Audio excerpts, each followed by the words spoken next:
अहमदाबाद हादसे के बाद एयर इंडिया पर बड़ी कार्रवाई। डीजीसीए ने 3 टॉप अधिकारियों को हटाने को कहा है।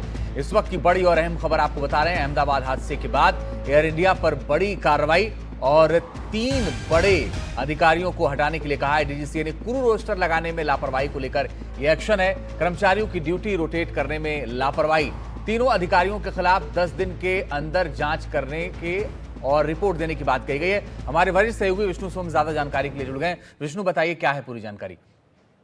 नहीं, मैं ये कहना चाहूंगा कि AI 171 के साथ डायरेक्टली कनेक्टेड है या नहीं मुझे इस वक्त पता नहीं, पर साफ तौर से ये पता चल रहा है कि directorate general of civil aviation DGCA, जो इंडिया का एविएशन रेगुलेटर है, उन्होंने एयर इंडिया के खिलाफ कार्रवाई की है, जहां 3 की ऑफिशियल्स, चूरा सिंह जो एक डिविजनल वाइस प्रेसिडेंट है, पिंकी मित्तल जो क्रू शेड्यूलिंग का चीफ मैनेजर है, और पायल अरोरा जो चीफ शेड्यूलिंग का प्लानिंग मैनेजर है, उनको साफ तौर से एयर इंडिया को कहा गया है कि आप तुरंत इन 3 आदमियों को अपने पद से निकालिए प्लीज। उनको इनका जो रोल है वो रद्द किया गया है फिलहाल, और एक कार्रवाई के लिए एयर इंडिया को बताया गया है कि 10 दिन के अंदर इनके खिलाफ कार्रवाई होनी चाहिए, और कार्रवाई का जो नतीजे है director general of civil aviation को देना चाहिए।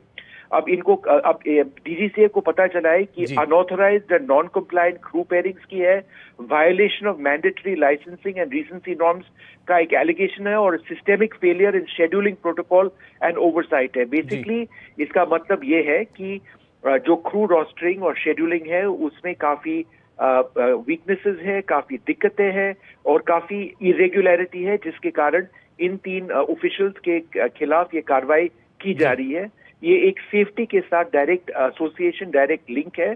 और मैं अंत में ये कहना चाहूंगा कि डीजीसीए ने साफ तौर से कहा एयर इंडिया को, और ये एक इंग्लिश सेंटेंस है, मैं आप ये इंग्लिश में पढ़ना चाहूंगा क्योंकि काफी अहम स्टेटमेंट है, जो ये डीजीसीए ने कहा है कि any future violation of crew scheduling licence norms और licensing will attract strict enforcement, including but not limited to penalties, license suspension or withdrawal of operator permissions as applicable। अतः एयर इंडिया को बताया गया है कि अगर आप लोग इन एक्शंस नहीं लेते, अगर आप ये प्रॉब्लम्स को एड्रेस नहीं करते, तो आपका ऑपरेटर का जो लाइसेंस है, मतलब आपको ये एयरलाइन चलाने का जो अथॉरिटी है, वो शायद कैंसिल किया जा सकता है। तो ये काफी सीरियस डीजीसीए का चिट्ठी है। ठीक है, शुक्रिया विष्णु आपका इस अहम जानकारी के लिए।